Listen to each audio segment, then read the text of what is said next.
चलते हैं श्रीमद् भागवत महापुराण। प्रसंग चल रहा है महामहिम भगवान कपिल देव जी महाराज सिद्धासन पर विराजमान हैं और मां देहूति जी प्रश्न कर रही हैं। पहला प्रश्न था कि इन दुष्ट इंद्रियों से भोगते हुए मैं बहुत ऊब गई हूं, प्रभु मैं कैसे इनसे निकलूं। कल चर्चा हुई। अब दूसरा प्रश्न किया माता देहूति जी ने, भगवान भक्ति का स्वरूप क्या है, मेरी जैसी अबलाओं को कैसी भक्ति का अनुष्ठान निर्वाण पद प्रदान करेगा। निर्वाण पद तत्व ज्ञान से होता है। वो तत्व ज्ञान ऐसा जैसे अमोघ बाण लक्ष्य का वेद, वो कैसा होता है, कैसी वृत्ति का ज्ञान होता है। योग किसे कहते हैं, योग के अंग कितने होते हैं, आप कृपा करके इस दुर्बोध विषय को सुगमता पूर्वक समझा दीजिए। श्री मैत्रेय जी कहते हैं, विदुर जी जिनके शरीर से स्वयं भगवान प्रकट हुए थे, उन अपनी माता का ऐसा प्रश्न सुनकर भगवान कपिल देव जी प्रसन्न मुद्रा में प्रकृति और तत्वों का निरूपण करने वाले शास्त्र का ज्ञान, जिसे सांख्य शास्त्र कहते हैं, उपदेश किया और साथ में ही भक्ति का विस्तार और योग का वर्णन किया। श्री भगवान ने कहा, पूज्य माता जी, जिसका चित्त एकमात्र भगवान में हर समय लगा रहता है, भगवान की भक्ति का स्वरूप क्या है, एकमात्र 24 घंटे कार्य शास्त्र सम्मत भगवत समर्पित और अंदर से भगवान का चिंतन, हर समय भगवान का चिंतन। जो कर्मेंद्रियां हैं, इनसे जितने कर्म बने, अंदर से केवल लक्ष्य हो भगवान की प्रसन्नता के लिए। जो मेरी चरण सेवा में प्रीति रखते हैं, भगवान की चरण सेवा, भगवान की चरण सेवा को केवल एक जगह सीमित न किया जाए कि मंदिर में ही केवल भगवान है। भगवान सबके हृदय में विराजमान है। मेरी प्रसन्नता के लिए सबकी भावना, मैं सेवक हूं, चराचर जगत मेरे स्वामी का रूप है, ये सिद्ध भक्त की दृष्टि होती है। निरंतर भगवान का भजन, स्वाभाविकी भगवान का भजन, सारे कर्म भगवान की प्रसन्नता के लिए, सब में भगवत भाव। तो कह रहे हैं ऐसे भक्त को स्वयं भगवत साक्षात्कार हो जाता है। जो मेरी भक्ति करता है, ना चाहने पर समस्त लोकों के भोग, समस्त सिद्धियां, समस्त वैभव, वैकुंठ का भगवती ऐश्वर्य इच्छा ना करने पर भी उसे सब प्राप्त हो जाता है। जिन भक्तों ने एकमात्र अपना प्रिय मुझे बनाया, अपनी आत्मा मुझे माना, अपना पुत्र मित्र गुरु सुहृद इष्ट देव सब कुछ मुझे माना, उनको कौन सा भोग, कौन सा ऐश्वर्य, कौन सी सिद्धि ऐसी है, कौन सा लोक का वैभव ऐसा है जो उनके चरण न चूमे। मेरा काल चक्र जो किसी को नहीं बख्शता है, मेरे भक्तों का स्पर्श नहीं कर सकता। जो अपने शरीर संबंधी रिश्ते नातेदार, धन पशु ग्रह आदि पदार्थ, अन्य सब संबंध केवल मेरे को स्वीकार किया, सब त्याग कर, भला मैं उनको कैसे त्याग सकता हूं, वो कैसे भी हो, उन्हें मैं मृत्यु रूप संसार सागर से पार करता हूं। जो भक्तजन शुद्ध वैराग्य ज्ञान भक्ति योग के द्वारा मेरे निर्भय चरण कमलों का आराधन करते हैं, उन्हें इस संसार से मैं मुक्त कर देता हूं। चित्त वृत्ति का निरंतर मेरे में लगना ही उत्तम भक्ति का लक्षण है। बस। माता जी ने एक प्रश्न और किया था कि प्रकृति और पुरुष का तत्व ज्ञान होना, वो आप वर्णन कीजिए कि ये प्रकृति क्या है, पुरुष क्या है, तत्व ज्ञान क्या है। तो श्री भगवान ने कहा, माता जी आपको अब प्रकृति और उसके तत्वों का अलग अलग वर्णन करता हूं, जिसको सुनने से, समझने से, जानने से प्रकृति के बंधन से मुक्त हो जाया जाता है। सबसे बड़ा बंधन क्या है? अहंकार। जैसे बर्फ में चारों तरफ जल ही जल है, ऐसे संपूर्ण संसार भगवान से व्याप्त है। भगवान ही भगवान, सब कुछ भगवान बने, पूरे के पूरे भगवान बने। वही भगवान हमारी आत्मा है। जो आत्मा है वो अनादि है, निर्गुण है, प्रकृति से परे है, और वही अंतःकरण में उसका पावर स्फुरित हो रहा है, जो अहंकार है।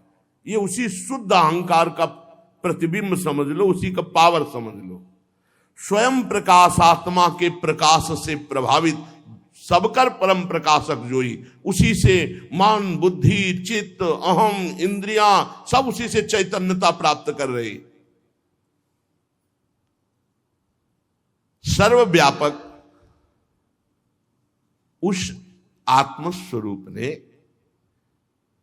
लीला विलास पूर्वक इस त्रिगुणात्मिका माया को स्वेच्छा से स्वीकार कर लिया। ये गलती हो गई, ये गलती प्रारंभ से हो गई। इस माया को स्वीकार, ये त्रिगुणात्मिका माया तीन शरीरों को, कारण शरीर स्वभाव, सूक्ष्म शरीर अंतःकरण चतुष्टय ज्ञानेन्द्रिय आदि, और ये स्थूल शरीर पंचभूतों का बना हुआ, इसे स्वीकार कर लिया। यही सबसे बड़ी गलती हो गई। अब इसी को मिटाना बड़ा भारी पड़ रहा है, क्योंकि स्वीकृति बहुत जोर की हो चुकी है। इस प्रकार अपने से भिन्न प्रकृति को अपना स्वरूप मान लिया पंडित जन, इसी को अज्ञान कहते हैं, ज्ञानी जन। यही प्रकृति कारण हो गई जीव को फंसाने की। बहुत एकाग्रता पूर्वक माता जी सुन रहे हैं देहूती जी। देहूती जी ने कहा, भगवान भगवान रुको रुको, ये स्थूल सूक्ष्म कार्य और इसका कारण प्रकृति और पुरुष, आप इसका वर्णन कर रहे हैं तो थोड़ा सा और विस्तार से वर्णन कीजिए। भगवान ने कहा, जो त्रिगुणात्मिका अव्यक्त नित्य कार्य कारण रूप निर्विशेष माया है, इसी प्रधान तत्व को प्रकृति कहते हैं। पांच महाभूत गिनते जाना, पांच महाभूत और उनकी पांच तन मात्राएं, शब्द, स्पर्श, रूप, रस, गंध, कितने हुए? 10, और 4 अंतःकरण 14, और 5 ज्ञानेंद्रियां और 5 कर्मेंद्रियां, कितने हुए? 24। ये 24 तत्वों के समूह को प्रकृति का संपूर्ण कार्य कहते हैं। और इसे तुम अपना मान रहे हो। पृथ्वी, जल, तेज, वायु, आकाश, ये 5 महाभूत हैं। अब 24 की व्याख्या कर रहे हैं। पृथ्वी, जल, तेज, वायु, आकाश, ये 5 महाभूत हैं जिससे शरीर बना है। तुम नहीं हो शरीर। और इसके जो तन्मात्राएं हैं वो गंध, रस, रूप, स्पर्श, शब्द, इनमें फंस गए। सुनना, देखना, भोगना, सूंघना, और ये श्रोतेंद्री, त्वगेंद्री, चक्षुरेंद्री, रसनाएंद्री, नासिका इंद्री, वाक इंद्री, प्राण इंद्री, पाद इंद्री, उपस्थ इंद्री, पायु इंद्री, 10 इंद्रियां। 5 ज्ञानेंद्रियां, 5 कर्मेंद्रियां, मन बुद्धि चित्त और अहंकार, अंतःकरण चतुष्टय। मन का काम संकल्प विकल्प, बुद्धि का काम निश्चय, चित्त का चिंतन करना, चिंता करना, और क्रिया का स्वीकार करना, भोक्ता कर्ता भाव या अभिमान। भाई इतना ही प्रपंच है, इसी में फंस गए हम। 24 तत्व ये और 25वां स्वयं जो इसको स्वीकार कर लिया। महाराज इनसे भिन्न एक तत्व है काल, जो ईश्वर की संहार कारिणी शक्ति है, जो इन 24 में फंस गया तो 25वां को भुगताने के लिए काल है, समय, वो भुगताता रहता है। ये सबको दुख सुख भुगताता है। एक भी कर्म ऐसा नहीं है जो तुम्हें दंड न दे या जिसका फल ना हो। जे ही आप कर्म किए उसी समय चित्रगुप्त ने उसकी चित्र सहित रचना मन में कर दी। समय आने पर उसका आपको ब्याज सहित दंड मिलेगा। परम पुरुष परमात्मा ने अदृष्टवश क्षोभ को प्राप्त हुई संपूर्ण जीवों की उत्पत्ति स्थान अपनी माया में, ये चित्त शक्ति, इच्छा शक्ति, उसी से संपूर्ण ब्रह्मांड प्रकट हुआ है। माया में है, सत्य एकमात्र भगवान है। भगवान ने कहा ज्ञान और भक्ति वैराग्य से चित्र की एकाग्रता के द्वारा जब हम अपने क्षेत्रज्ञ को जान जाते, आत्मस्वरूप को जान जाते हैं, तो ये सब माया में जगत खत्म हो जाता है। एकमात्र भगवान की अनुभूति होती है। जब ये अहंकार से मोहित होकर ये मानने लगता है कि मैं स्त्री हूं, मैं पुरुष हूं, मैं करता हूं, उसी समय दुख का पहाड़ टूट पड़ा। बड़ा खेल विचित्र है। इस अभिमान के कारण, देह की स्वीकृति के कारण इसको पाप लगता है, इसको पुण्य लगता है, और ये अपनी स्वाभाविक शांति खो बैठता है। फिर ये उत्तम मध्यम नीच योनियों में उत्पन्न होकर जन्म संसार चक्र में घूमता है। पर यह सत्य नहीं है माता जी। न जन्म न मृत्यु, न संसार चक्र में घूमना। जैसे स्वप्न में हम नाना प्रकार के दृश्य देखते, जागने पर झूठा होता है, ऐसे शुद्ध ज्ञान हो जाए तो अभी सब झूठा है ऐसा अनुभव होने लगेगा। इसलिए बुद्धिमान मनुष्य को चाहिए कि मनुष्य देह प्राप्त करके असत मार्ग का विषय चिंतन छोड़ दे और भक्ति योग के द्वारा भगवान का भजन करे। इसी से कल्याण हो जाएगा। ये निवृत्ति दे अभिमान की कैसे होती है? जो हमारा अभिमान बैठ गया है कि मैं स्त्री हूं, मैं पुरुष हूं, मैं अंतःकरण में ममता, स्वभाव में ममता, ये कैसे हटेगा? तो बोले श्रद्धा पूर्वक बार बार चित्त को अभ्यास के द्वारा भगवान में लगाओ, बार बार एकाग्र करो, बार बार इसे प्रभु में लगाओ। जब ना लगे तब रो। प्रभु के लिए रोते हुए बहुत कम हो, अपने लिए तो इतने मोटे मोटे बढ़िया आंसू गिराते हैं कि लालच लगता है कि अगर ये प्रभु के लिए रोए तो जन्म जन्मांतर का ये जो जन्म मरण चक्र है ये मिट जाए। प्रभु के लिए रो, प्रभु मेरा मन आप में नहीं लग रहा है इसलिए कृपा करो मेरा भजन बन जाए। कभी जलन पैदा हो भजन करने के लिए, तो बड़ी विचित्र बात है। किसी भाग्यवान के हृदय में भगवान की भक्ति की जलन होती। पहली बात, जहां जहां मन जाए वहां से हटा करके नाम में, मंत्र में, प्रभु में लगाओ। दूसरी बात, मेरी कथा एकाग्रता पूर्वक श्रवण करने से ये देहाभिमान नष्ट होने के उपाय भगवान स्वयं बता रहे हैं। तीसरा, पहला वो जहां जहां मन जाए भगवान के नाम रूप में लाओ। दूसरा, एकाग्रता पूर्वक कथा सुनो। और तीसरा, समस्त प्राणियों में भगवत भाव रखने से। चौथा, कभी किसी से झगड़ा ना करने से देहाभिमान नष्ट होगा। आपको कोई गाली दे रहा है, अपमान दे रहा है, चुपचाप सुन के चल दो। भगवत मार्ग है, चल दो। बोले वो बढ़ जाएगा, नहीं, उसको घटाने वाला कोई है, उसको घटाने वाला है। तुम क्षमा करो, तुम्हारी क्षमा उसके ऊपर सांप से भी बढ़कर दंड देने वाली बन जाएगी। है ना, कोई देख रहा है, ईश्वर देख रहा है, वो अपने आप हिसाब कर देगा।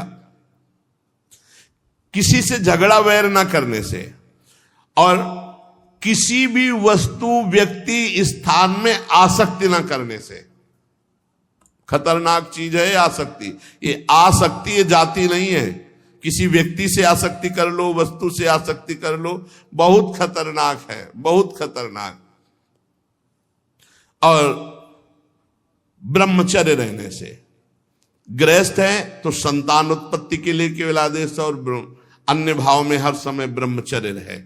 ब्रह्मचर्य एक बहुत बड़ी जीवनी शक्ति है, ब्रह्मचर्य एक बहुत बड़ा लाभ है, ब्रह्मचर्य एक बहुत बड़ा परमानंद है। हम साधारण भाषा में कहते हैं जिसके निकालने में तुम सुख का अनुभव करते हो, उसके रोकने में कितना सुख होगा। हर रोग से लड़ने की सामर्थ्य, हर बात को अपनी स्मृति में लाने की सामर्थ्य, हर क्रिया को उत्साह पूर्वक करने की सामर्थ्य, बहुत से सद्गुण ब्रह्मचर्य में है। ब्रह्मचर्य हमारे शास्त्र में सर्वोपम रूप से कहा गया है, व्रतों में महान व्रत ब्रह्मचर्य व्रत। इसी से सारे परमार्थ प्रकाशित होते हैं। और भगवान आगे कह रहे हैं वाणी के संयम, मौन व्रत। ज्यादा बोलना ठीक नहीं है, झूठ निकल जाएगा, निंदा स्तुति हो जाएगी। सत्संग सुनो और माला, काउंटर, ये चीजें बिल्कुल आपके हाथ में ही होनी चाहिए। जब कोई बात करने वाला आदमी मिले तो दिखा दो, नहीं माला पूरी हो जाए तब बात कर, फिर बात करेंगे, निकल लो।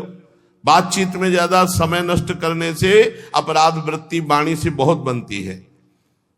बहुत सूक्ष्म है भजन का खेल। बहुत वाणी को संयम में रख करके। और आगे कह रहे बिना भगवान को भोग लगाए कोई भी पदार्थ ना पाना, इससे देहाभिमान नष्ट हो जाएगा। बलिष्ठ अर्थात भगवान को समर्पित करके ही पाया जाए, चाहे पानी हो, फल हो, भोजन हो। अगर वस्त्र आदि भी हैं तो पट प्रसाद, भगवान को प्रसादी करके धारण करे। वस्त्र आदि भी नवीन ऐसे नहीं कि आया और फट से धारण, नहीं, हरि गुरु प्रसादी होना चाहिए। आपकी कुटिया में जो ठाकुर जी विराजमान है उनके चरणों में ऐसे पहले कपड़ा को धुलो, धुलने के बाद फिर प्रसादी करके, फिर हमने तो गुरु भगवान को तो दूसरे रूप में देखा, पहले वस्त्र धुल करके फिर रज में उसको फिर करके फिर श्री जी की प्रसादी करके फिर पहनना। जो आसक्ति रहित महापुरुष है, संपूर्ण जीवन भगवान को समर्पित है, ऐसी स्थिति में प्रारब्ध काम नहीं करता, भगवान का विधान काम करता। ऐसे महापुरुषों को प्रारब्ध काम नहीं करता। और चमत्कार तो रजिस्टर भर जाए, इतने चमत्कार, चमत्कार ही चमत्कार, अलौकिक चमत्कार। अब ध्यान से फिर सुन लो, विश्राम होने जा रहा है। नंबर 1, जहां जहां मन जाए वहां से हटाकर नाम मंत्र में लगाना। नंबर 2, भगवान की जब कथा सुने तो पूरी एकाग्रता पूर्वक भगवान की कथा सुनना, और यह बात रखना कि अगर कोई प्रश्न कर दे तो हम कथा के विषय में बता सकें। तीसरी बात, समस्त प्राणियों में भगवत भाव रखना। चौथी बात, किसी से झगड़ा न करना। पांचवी बात, किसी भी व्यक्ति, वस्तु, स्थान, भोग सामग्री में आसक्ति न होना। और पांचवी बात, ब्रह्मचर्य पर ध्यान रखना। छठी बात, प्रपंच की वार्ता न करना, मौन व्रत का आश्रय रखना। और सातवीं बात, बिना भोग लगाए कुछ भी खाना पीना पहनना नहीं। इससे देहाभिमान नष्ट हो जाएगा। बड़ी सरल बात बताई, भगवान कह रहे हैं अगर ये बात आप मानोगे तो भगवान आपका देहाभिमान नष्ट कर देंगे, भगवान आपका बंधन नष्ट कर देंगे, भगवान आपको मायातीत कर देंगे। उपासक को चाहिए